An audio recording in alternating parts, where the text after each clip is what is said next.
Birth confronts every baby animal with a strange new universe. Unfamiliar, disorienting. But nature provides a strategy to give order to this confusion. Within these infants, there is the strong impulse to bond through the mysterious and powerful process of imprinting.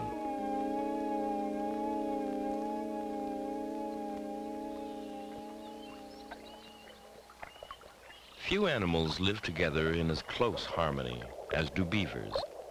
In their highly structured colonies, responsibility for bringing up the young is shared by both parents. Even when those parents are Jay and his sister Jess Carrick, adopted guardians of this beaver kit.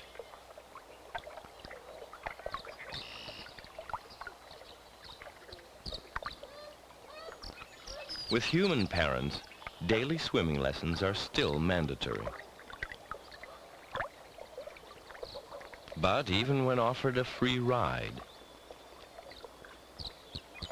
after due consideration, the kit decides that he can make better time in rather than on the water. These merganser chicks are also an affectionate part of the Carrick's extended family. Hand-reared from the day they hatched, like the beaver kit, they are imprinted on humans and regard the Carrick children as mom and dad. Swimming over to share in the fun, the beaver kit soon leaves, perhaps out of sibling jealousy, to look for more personalized attention.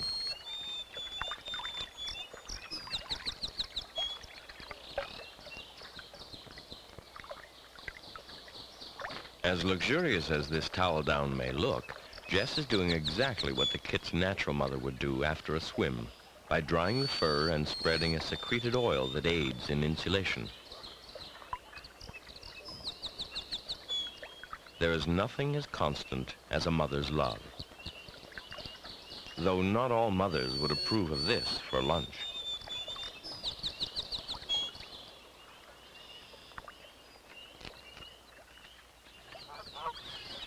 Eager to explore, this kit uses the Carricks as safe passage to meet more of the locals,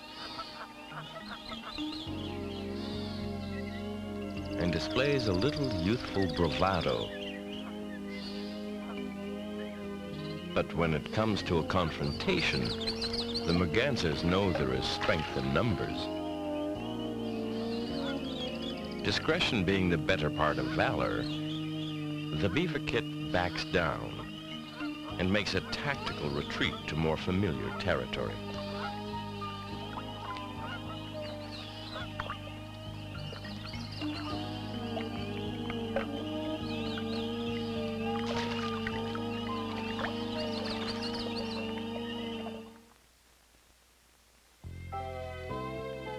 As a beaver matures, it is taught many skills necessary for survival by its parents. How does a beaver reared by humans fare? While never having lived in a beaver house, when this beaver wants to leave, it attempts to burrow as it would in the wild. Presented with these branches, a powerful impulse takes charge.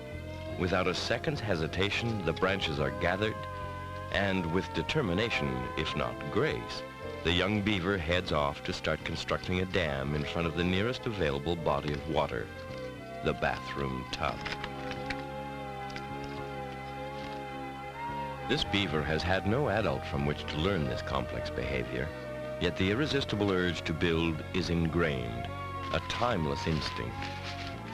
Any available material is commandeered. And then there's comfort to be considered. Work finished, his pond secure, the beaver settles in for a long soak and a snack.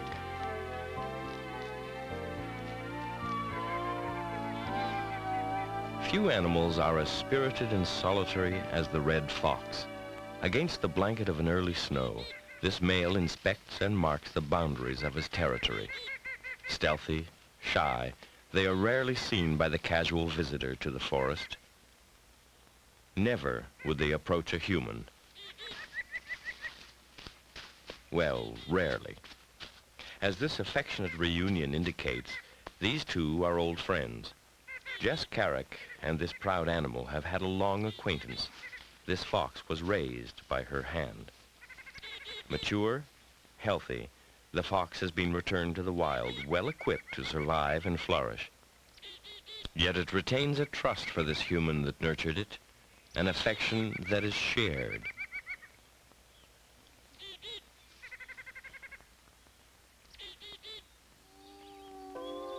Birds, even predatory birds such as this young great horned owl, can become strongly imprinted on human foster parents.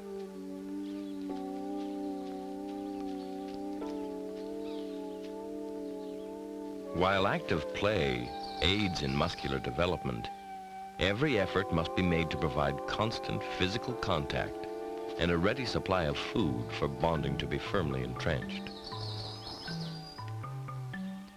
As the owl matures into its adult plumage, it commands more respect. Highly strung by nature, none of this animal's spirit has been dulled by close exposure to humans. It is as alert and healthy as it would be in the wild.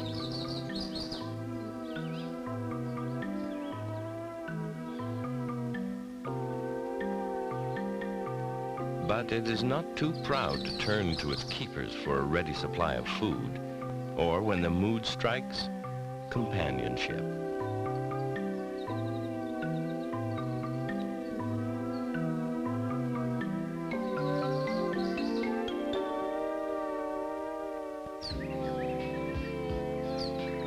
Mutual trust, as shown here, is not easily won. Bob Davison has devoted his life to understanding the behavior of the mountain lion and sharing his experiences through film. This female mountain lion is about to give birth. Knowing her time is near, she begins a thorough grooming to prepare for the arrival of the new litter of kittens. Contractions begin, and soon the helpless kitten is born, blind, wet, still covered with amniotic fluid. Immediately, the mother begins licking the kitten, cleaning, grooming, ensuring that the fur is dry and full to prevent heat loss. This behavior is equally important in the process of imprinting. Often in higher mammals, such as the mountain lion, the young are weak and vulnerable at birth and develop for the first few months in the seclusion of the den. This intimate first contact, the removal of the birth fluids by licking, deeply impresses the scent of the new kitten on the mother, sowing the seeds of a powerful relationship. As further kittens arrive, the process is repeated until each individual in the litter is known to the mother by its distinctive odor, and the family unit is complete. Mountain lion kittens, like all babies, can make their needs clearly known.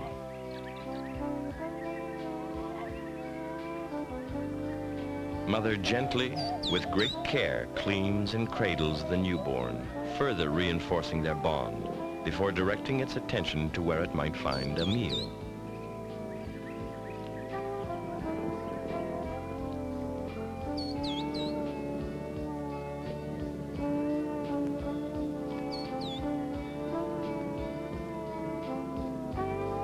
And this kitten is precocious enough to burp itself.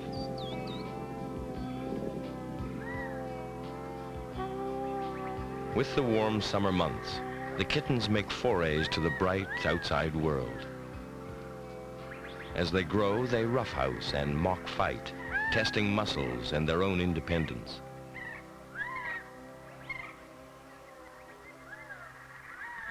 But when mother returns, they act like any child and race to her.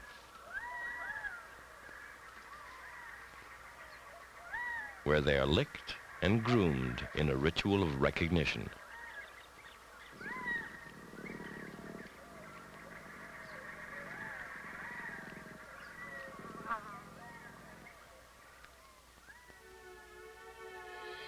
Occasionally, young mountain lions through accident or abandonment, are orphaned and raised by human hands.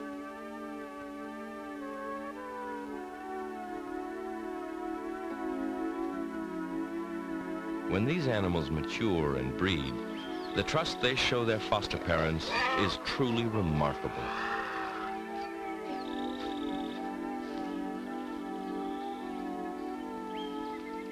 Bob and his family make an unannounced appearance at the den of a mountain lion he raised from birth, which now has offspring of its own.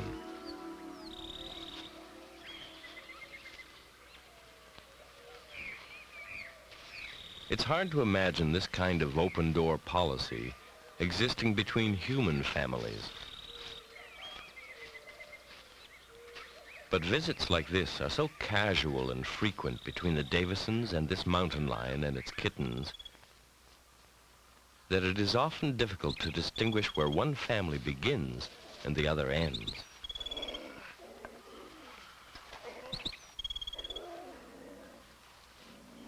With lives as intertwined as these, perhaps these distinctions become less and less relevant.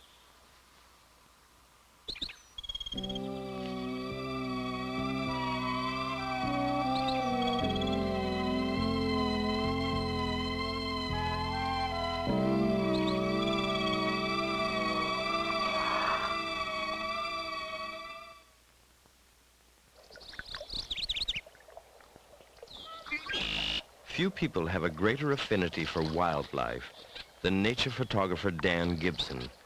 His sense of the rhythms of animal behavior is uncanny. This rapport has allowed him to capture some of the finest footage of animals ever committed to film.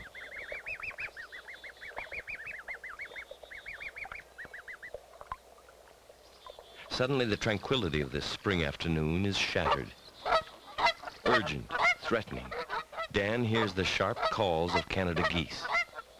Wolves, opportunists, have discovered this pair tied to their nest, goslings to protect.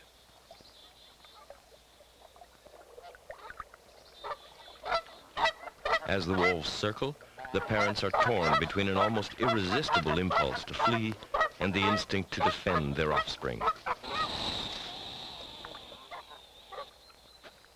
Not wanting to interfere in the normal course of nature, however brutal, Dan can't ignore these desperate cries.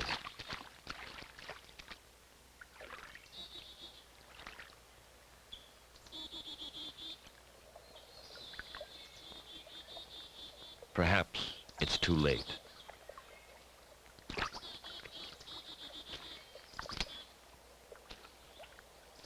But here are signs of life.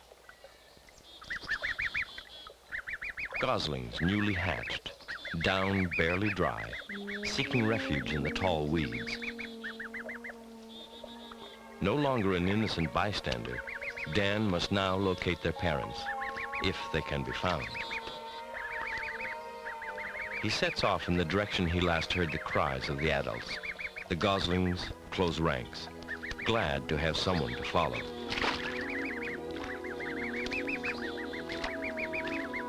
Like any pair of siblings, there is always one who will take the high road and, well,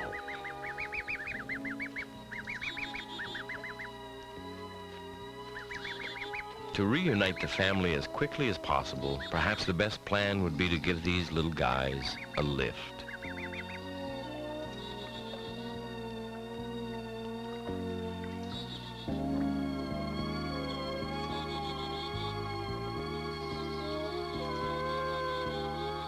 A bit of sleuthing finds the mother and father unharmed, just ruffled.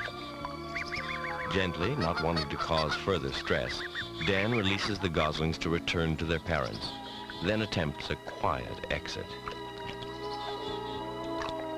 Just as he is about to slip into the brush, the goslings react with anxious cries and race towards Dan.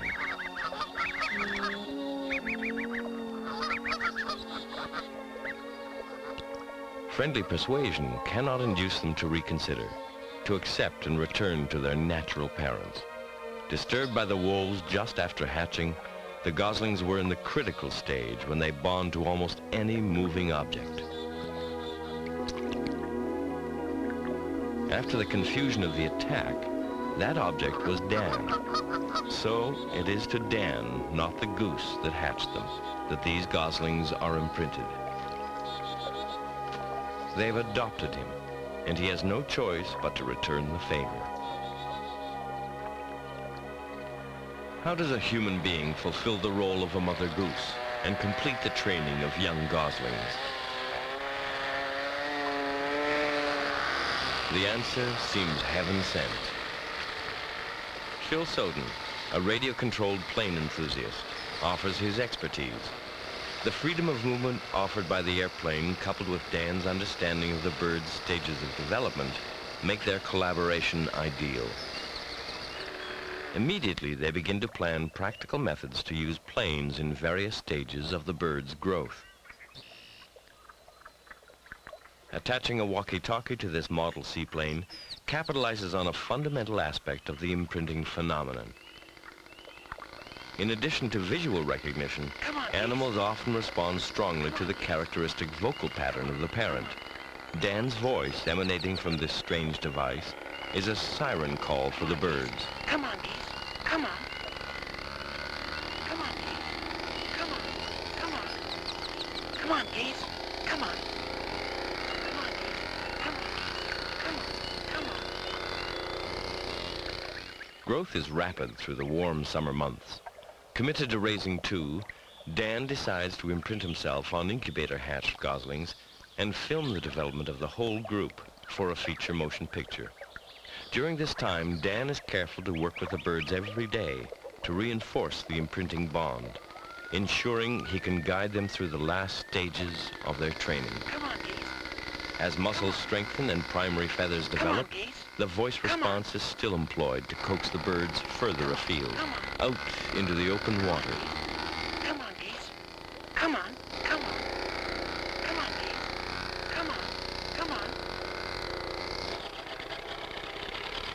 Soon, the power and speed of a motorboat is needed to set the proper pace. As Dan pulls away, the dynamic drive to follow their mother still stirs the geese, now fully feathered, off the dock and into the wake of the disappearing boat.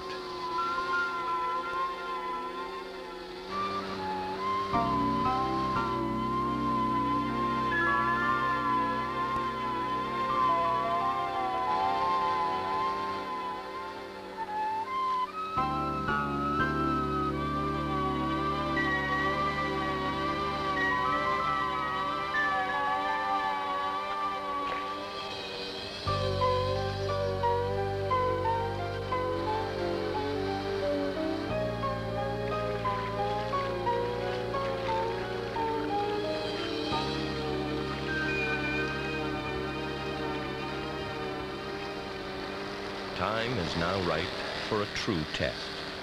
The plane will function as the squadron leader.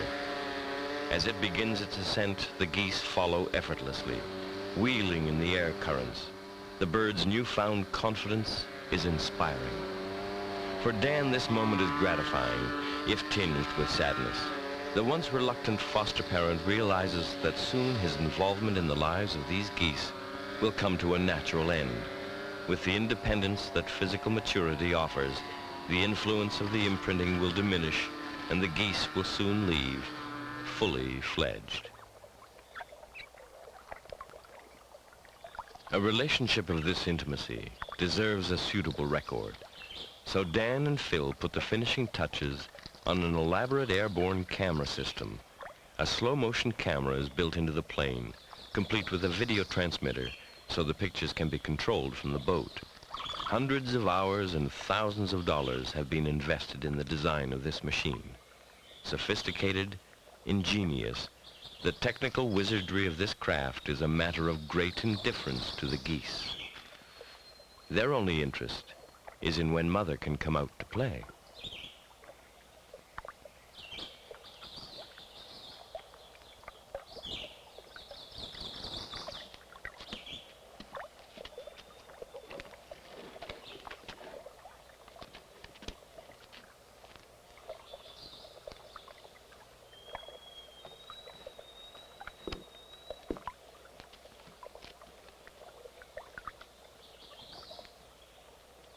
They don't have long to wait. Flying rock steady, the plane eases in on the group.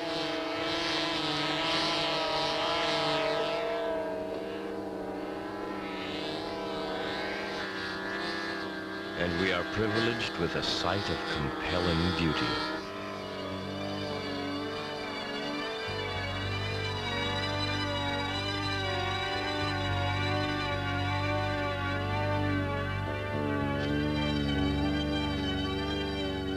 Mature, independent, soon to strike off on their own, they fly with Dan in the boat below, completing an arm of their formation. Perhaps their last flight together as a family.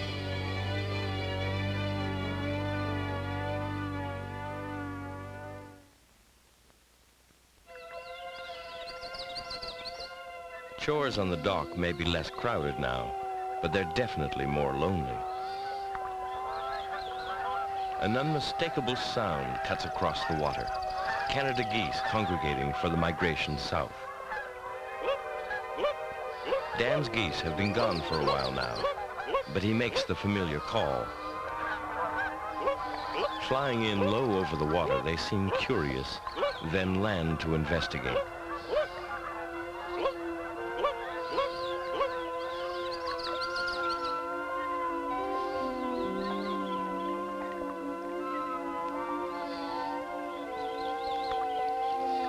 Initially tentative, they come closer.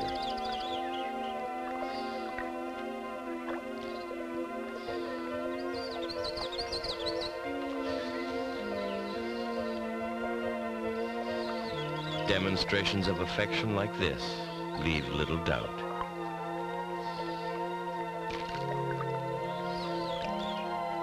Cracked corn is as irresistible as ever.